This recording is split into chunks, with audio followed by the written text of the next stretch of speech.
vô nơi nơm cứ mơ lập mà nấu trò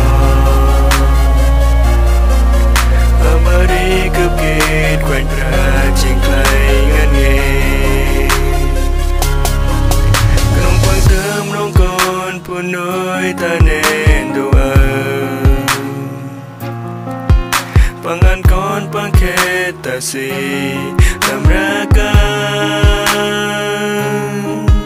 nông bên nار bằng lo từ kri hao ta kladro bằng đặc lại là ngồi con nuôi thì ta nên đồ ở Giêsu nào rong mai tốt nào tí mai khát giọt mà con phụ nuôi mai đặc lại là ngồi bơi tí nào rong mai tình nào đi cướp ra mà kêu là cướp kẻ quanh ra nào đi ní tu ngài kêu là cướp kẻ quanh ra nào đi cướp ra bàn kêu là cướp kẻ quanh ra nông bằng tươm rong con phụ nuôi ta nên tu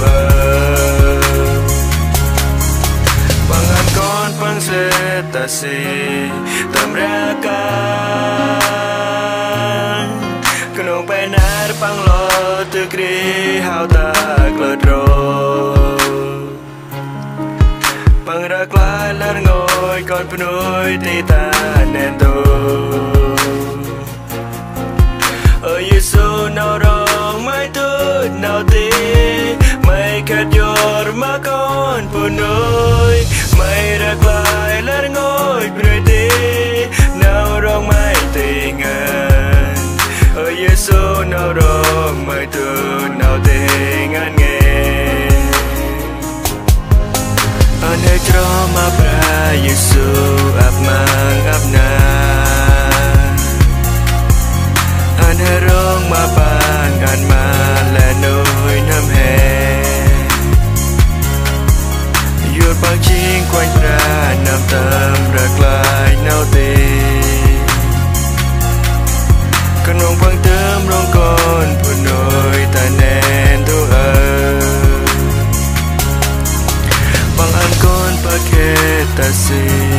tầm ra ca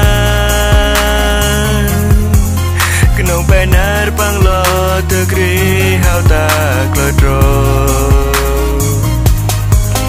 bằng đặc lại là ngồi con phụ nuôi thì ta nên đồ ở Giêsu nào rong mai tốt nào tí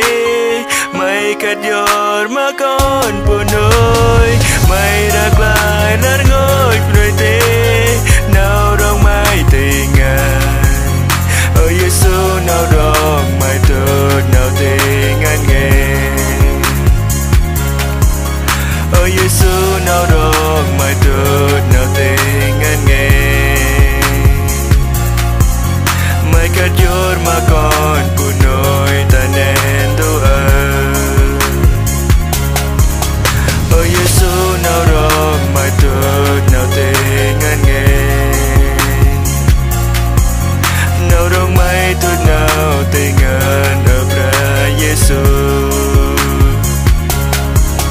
ở Giêsu nào rong mai tốt nào tình ngàn nghề